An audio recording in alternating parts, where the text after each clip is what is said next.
Hello and welcome into another episode of the Couch GMs podcast. My name is Cody Roadcap, and if you don't know what you're listening to, this is a bonus episode. Normal shows come out Friday morning. I'm doing a bonus episode each week, recapping a little quick Thursday night preview, but the main event is talking about the Couch GMs World Cup and how we stand after 2 weeks so far. But before we get into that, let's jump into some news and notes.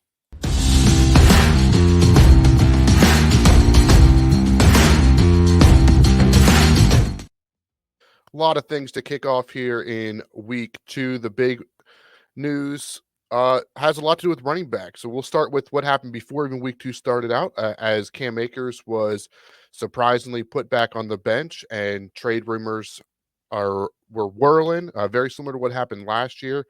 This time seems to be a little bit more serious about him being moved, and we'll see what happens there. But Cam Akers is on the trade block and was not activated.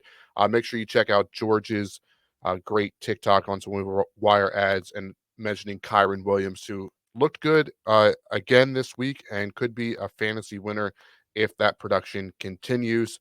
On another news that happened after the week was Patrick Mahomes restructured his contract, and you'd be like, didn't that dude sign like a 10-year deal? Yes, he did, and he's still technically under contract for the foreseeable future. But what they did was they moved 3 years worth of salary up, or maybe it was 4 years, but over the next through 2026, he's now expected to get 210 million.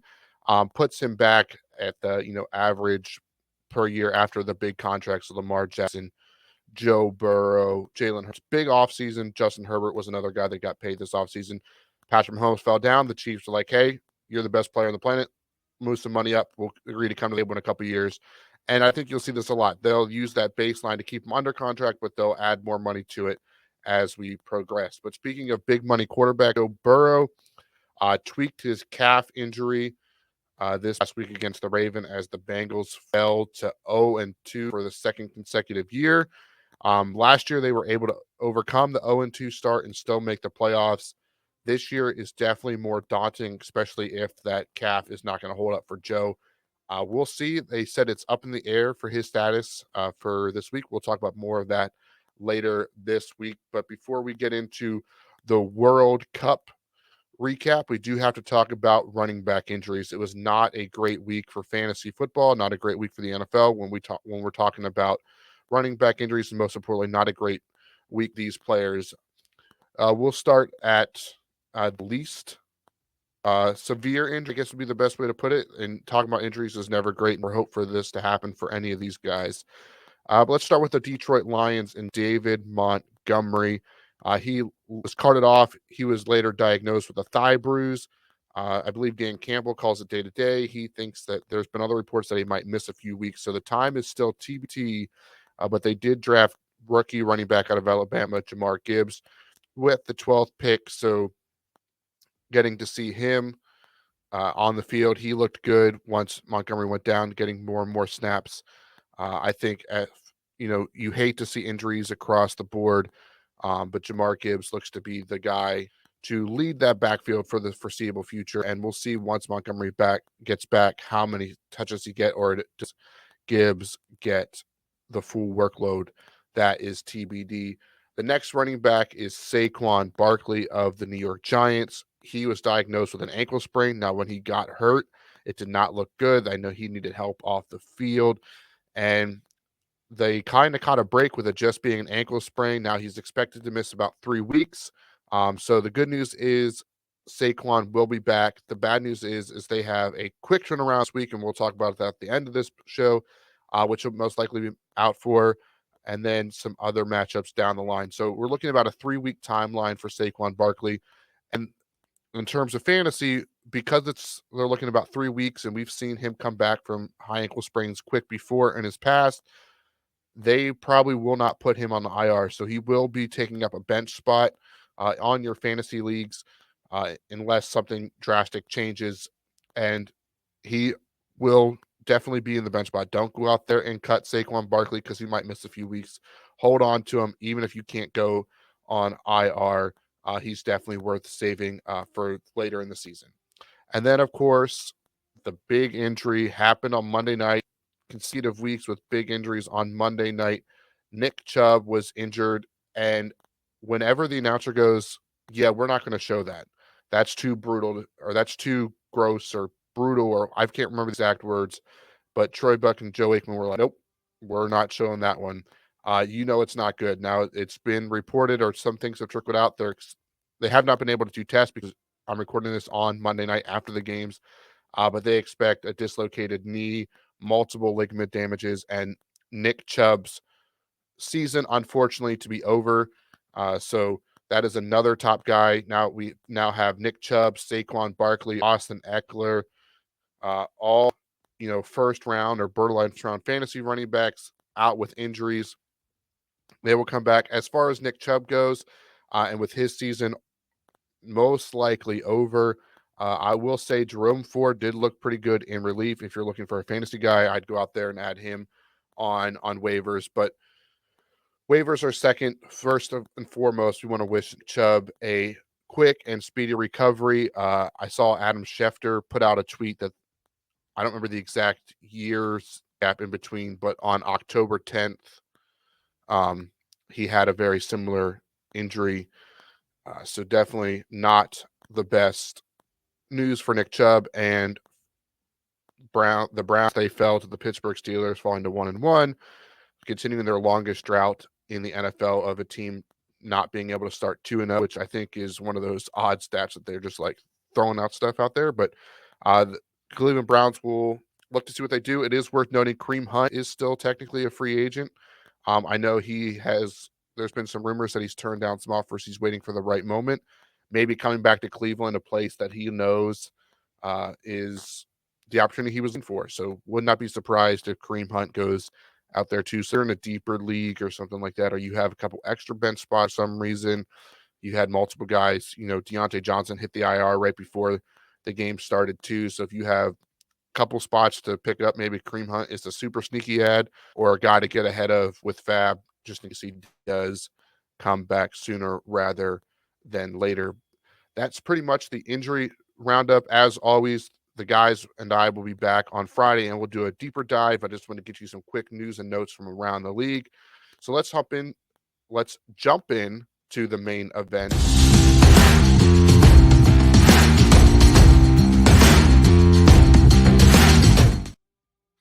And this is your reminder to head over to youtube.com, search the Couch GMs podcast.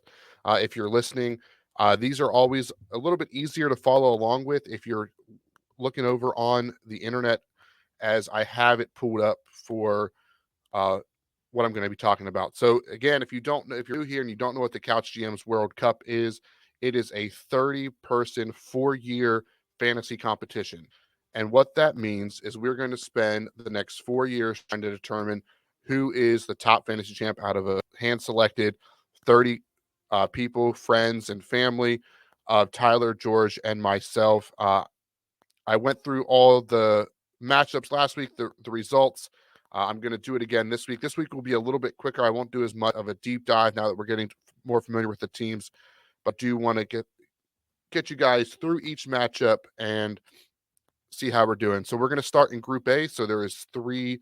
Again, if you're new here, there are three groups: Group A, B, and C. They are all 10-man leagues. They are no kicker, double flex leagues, half point PPR. So you can kind of see the scoring and kind of see how things are going. So kicking off with fellow Couch GM Tyler, he's off to a struggling start. He falls to 0-2 as Andrew T gets the victory this week. And let's just take a real clip. Tyler had a tough break. He lost Joe Burrow, tweaked his injury. He finished the game. The Bengals continue to struggle. Jamal Williams, he did also leave with an injury. So tough break there. Even with a 21 point from Christian McCaffrey, couldn't get the victory done. Mainly thanks to Keenan Allen having a big game, and then waiver wire addition from last week. If he's still out in your leagues, make sure you go out. But Puka Nacua continues to impress with 147 yards receiving. So 22 points without scoring a touchdown is impressive for the rookie. That's the first matchup in Group A. The second matchup is between Nick and Cam. Nick and Tyler played last week. And as you can see, this was a very close matchup. This was a 96.40 to 98.96. So this matchup is one of 5 matchups we had that was determined by 5 points or less. And Cam squeaks out the victory here. So let's see how that happened. Raheem Mostert on Sunday night, 25 points.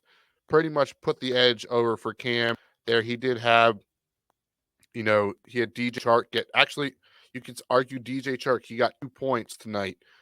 So risky flex play, but those 2 points kind of, let's see if there's any big guys that Nick might have had on his bench that could have outdid any of them. His bench didn't score the best, but I mean, he could have probably, used Chuba Hubbard over Joshua Kelly, which honestly, the Joshua Kelly only getting 3.9 probably hurt a lot of people with Austin Eckler out. So again, only week 2, still a lot to come back, but that is the second matchup and a very close one. Moving on to our next matchup, which is not a close one, but Ashley Madison, their owner's name is Greg, 154 points, one of our highest scorer players last year, sitting at 2-0, seems to be a force to be reckoned with in the Couch GM World Cup. He took on Ryan, who Ryan put up 115 points, very solid, but not enough to get it done this week. How did Ash get it done? Kirk Cousins puts up almost 3 points. TJ Hawkinson, that is a great stack there. And then all the way back on Thursday Night Football, had the stack of DJ Smith and Devonta Smith. Cowboys defense puts up another double-digit performance. Incredible week for Ashley Madison. No slack to, Ryan of Urban Warfare, who did have Mike Evans at 26.10 points, and that was a bounce back week from him, as the Buccaneers are surprisingly 2-0 and making some noise down there in the SEC style. I'm just going to switch the screen quick, make it a little bit bigger if you're watching on YouTube. So sorry for that. I should have had that done when we first kicked it off. But next up in Group B is Tyler, also known as Kempy. He's been on the show before talking about bets. Got a victory 109.04 to 71.1 against Sean. Sean had a rough week, only getting 70 points. Hayden Hurst only got 3.5 after getting in the end zone, being one of the higher scoring tight ends last week, and targets. Thought it'd be a good matchup. Unfortunately, was not. Travis Etienne put up 5. Jamar Chase continues to struggle with the injury there. We'll have to see if that is a panic button moment, but we'll talk about that on the Friday episode. Tough matchup. Now, the good news for Sean is he did have Russell Wilson have almost 26 points on his bench. Christian Kirk had 17. So he had some players there, but so did Kempy with Nico Collins. That's another one of Georgia's guys. If you didn't check out the TikTok, I highly recommend that at the Couch GMs. Nico Collins had a good day. Tank Dell also had a good day if you're not able to get Nico Collins. So Houston Texans aren't winning, but your young team is starting to come together. So congrats to Kempy for getting a victory there and moving to 2-0. The last matchup in Group B, one of our other matchups that came right down to the wire, Colin versus Andrew, and Colin squeaks out a victory. And who was the big guy that helped him out there? You'd have to argue that, Rashad White, the bounce back week at 18 points, was a big factor there. Jamar Gibbs getting 9 points. He got a little bit more opportunity, so he wasn't as, a tough start. AJ Brown not getting that touchdown, or getting that touchdown called back on Thursday night, is the difference maker in this matchup, and that's how fantasy football goes. I'm sure there's people out there we might talk about a little bit later. The Chris Olave getting his 3 toes out of bounds that prevented a touchdown might have cost some people as well. Anyone major on the Tyler Lockett on the bench over Isaiah Pacheco, that hurt out Andrew as well, but I think they can bounce back as Andrew and Colin both go to 1-1. So let's that wraps up Group A. I'm going to hop over to Group B, which is my group, and we'll start with my matchup once the screen loads for me here. I unfortunately fell this week after being the highest scorer in Group B. I was the lowest scorer in Group B. That is how fantasy goes. From first to worst is how I finished this week, with an 80-point performance. Abysmal this week. Josh, who was one of the, was in 8th place of last week, get victory. We both go to 1-1. What happened? Alexander Mattinson has a fumble, only gets 28 rushing yards. Probably should have saw that coming against the Philadelphia Eagles defense. That's a hindsight on me. Brandon Ayuk, After the big performance, I decided to play him. Not the best. I have Jamar Chase. We've talked about him before already. And honestly, if you look at my bench here, my bench only scored 21 points. So not too much I could have done there. My best player on the bench was Rashid Shaheed, and he could help, but not would have gotten me over the hump there. Josh, he had a lot better bench. He had Geno Smith, George Pickens on the bench, and those guys could have helped him have an even bigger week as well. So that's the first matchup in Group B. Moving on to another very close matchup. My Kittle Pony, it's a name change for Bree. She gets the victory here, 127.48 to 125.24 over Radioactive DK, another name change. This is Aaron. And shout out to Bree. Bree is the only person still undefeated in Group B.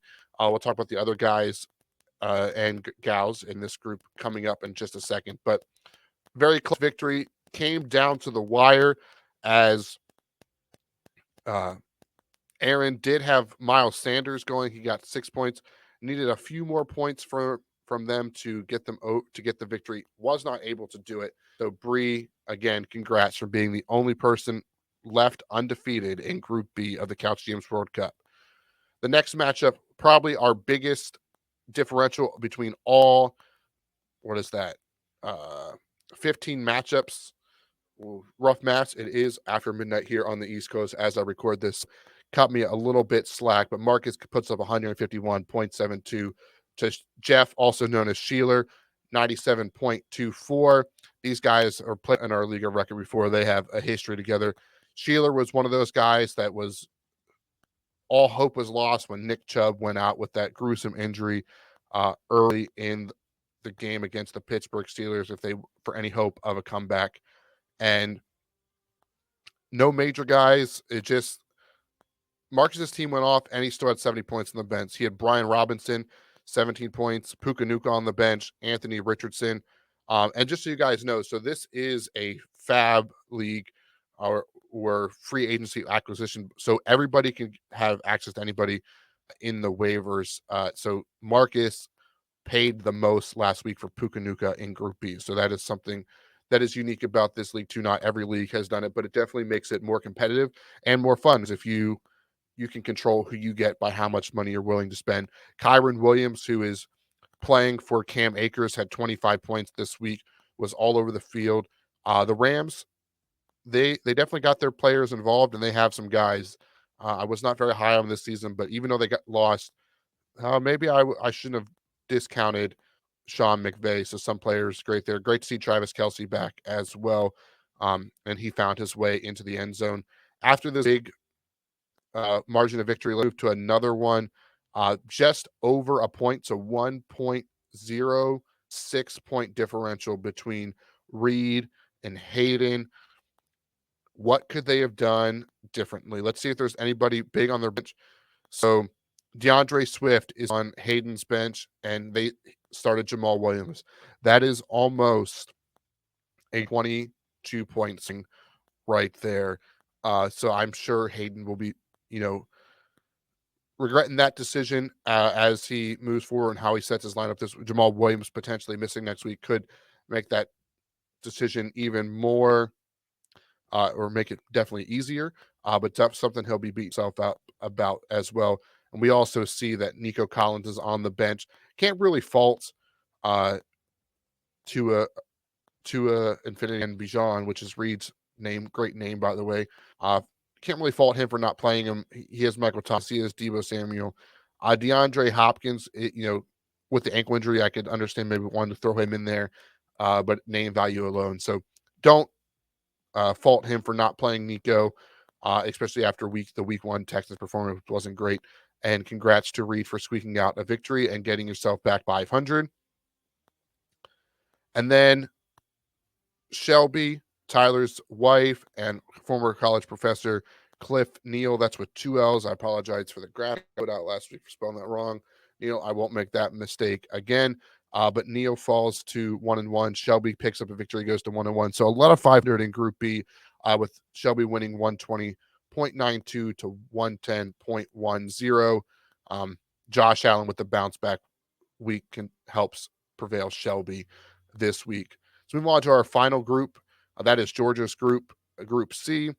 As it loads here, he is a guy that missed out on that Chris Olave touchdown, although it would not have been enough, even if he did score, as he lost 110.60 to 136.4 to David. Both teams find their way to 1-1. So again, we see the continuation of a lot of teams going to 1-1. This is a very competitive 3 teams, so I imagine a lot of close matchups all season long. Next matchup in Group C is Doug, who moves to 2-0 with a 125.40 victory over Anthony's 83.36. So 83, pretty low week. Let's see some guys that let Anthony down. Again, another Jamal Williams with his injury, and because they have no Alvin Kamara, no Kendre Miller. You thought to have a big workload. The Panthers defense is better than people give him credit for, but still able to move the ball along. So you thought he might have a big week. Unfortunately, injuries holds him back. Playing Hunter Renfrow with Jacoby Myers out, definitely an interesting decision, but he went with it. We've seen Hunter put up big weeks before. Pat Fryermuth only had 1 catch for 2 yards. Half-point PPR got him 0.7. So those were the rough week. A.J. Dillon without Aaron Jones thought he could do better than 6.8 as well. And unfortunately for Anthony, the bench is not he has Drake London, which is a guy he can throw up in there, as he had a bounce back in week 1. Brees Hall was disappointed with his performance, so not a lot of options there either for him. So congrats to Doug on moving to 2-0 as well and being one of the 5 final teams that are undefeated so far. Mikey B and Brandon with a 5-point margin victory. I guess technically it's 5.28, but we'll call it 5 just because 127 points is a pretty decent week. Would have won in a couple other matchups, but unfortunately it falls this week to 132.28. Could they have done anything differently? Let's take a look. He did actually play Nico Collins, which played a big factor into getting him pretty close. Jared Goff and Justin Herbert scored pretty much the same. So no, it looks like Mike B was able or put the most optimal lineup, and that where although he only won by 5, Brandon had Kyron Williams and Brian Robinson score 25 and 27 points respectively on the bench. He did have Derrick Henry, DeAndre Swift, and Mike Evans in the flex all scoring, pretty good as well. So pretty much just the Jamal Williams, which we've talked about. So 2 more matchups to go over here. We have the Greyhounds, which is Jim, versus Snyder, which is Josh, another one of Tyler's family members. And it was a 112.48 victory for Josh over Jim, 95.22. Cam Akers, the inactive start for Jim, because that was a late last-minute scratch for him. Was not able to update his roster in time for that one, which you hate to see in a competitive competition like this. But really, we're only talking about adding 6 points because the only running back he had is Jamar Gibbs. Now, if he would have swapped Zach Moss in there and put a receiver in, he could have got Christian Kirk in, adding 16 points. And that's a lot of ifs, but that would have got him a little bit of a victory. Then again, maybe Josh, I get all the Snyder's confused. I wanted to say Nick. Nick's in a different group. Josh wouldn't have played, Zay Jones and instead Garrett Wilson. He would have won handedly. So that's the thing. Fantasy, you can beat yourself up, as you go through, but any given week, any player can, have a breakout week. Let's move into our last matchup, another close one, about a 6-point difference as Jason fell 76.3 to Cole at 82.64. So not a high scoring matchup, but it's a win is a win. Both teams go to 1-1. And while both teams struggled, interesting. That is very interesting. I'm just now realizing that in this group, it looks like Jason, for some reason, maybe this will change. Maybe this is just a glitch on NFL.com. So let's keep an eye on this one. But it looks like he did not start a quarterback this week, albeit having Geno Smith and Daniel Jones. I do know he had some issues with uh, some drops. There was an inadvertent drop that George fixed. So definitely have to check in with guys on that one to see if something was supposed to happen, or maybe he just forgot because he was trying to fix the mistake and that cost him. If he would have played any of those guys, he probably would have won this week. So you hate to see it. The good news is we are he falls to 1-1, so a lot of weeks still to go, and he can bounce back from that. But that is things you don't like to see in any fantasy group, fantasy league, is when players have inactive or people not even in their lineup. So definitely going to talk to George and Tyler about that one for sure. But that'll wrap up the Couch GMs World Cup recap. I hope you enjoyed that as we move through that. But before we get out of here, um, I want to do a quick Thursday night preview. This week we have the um, Giants playing the San Francisco 49ers. And now the Giants did stay out in LA, or out west, I should say. They played Arizona, and that was a great game for them to come back against the Arizona Cardinals. I picked them in Survivor, so I was definitely sweating that one out. But with no Saquon Barkley, in terms of fantasy, I mean, no Saquon Barkley, you can see it. Vegas has the line as the Giants as 10.5-point underdogs. I haven't looked at all the spreads for this week, but that'll probably be one of the biggest, if not the biggest. The 49ers are cooking right now. They're rolling. Um, there's no reason to think that the Giants will be in this game with no Saquon. If you go out on waivers and add Matt Breida, it's not week to play him. So don't spend a bunch of fab because you don't want to, play him this week. Really, there's no Giants I really look forward to playing. You'll probably end up playing Darren Waller just because of how depressing the tight end market room, however you want to describe it, has been all season long. So Darren Waller is the only Giant. And then for the 49ers, I think Brock Purdy is a good play. Obviously, you're playing Christian McCaffrey, Brandon Ayuk, Deebo Samuel, George Kittle. Their defense is probably a good one as well. So that is your quickest Thursday night preview. And that'll pretty much do it for this bonus episode. Just a reminder, you can check out the Couch GMs podcast on social media. We're on YouTube. Follow us at the Couch GM on Facebook, Instagram, and Twitter. George, Tyler, and myself will be back uh, coming up later this week, and I will talk to you all then. See you next week.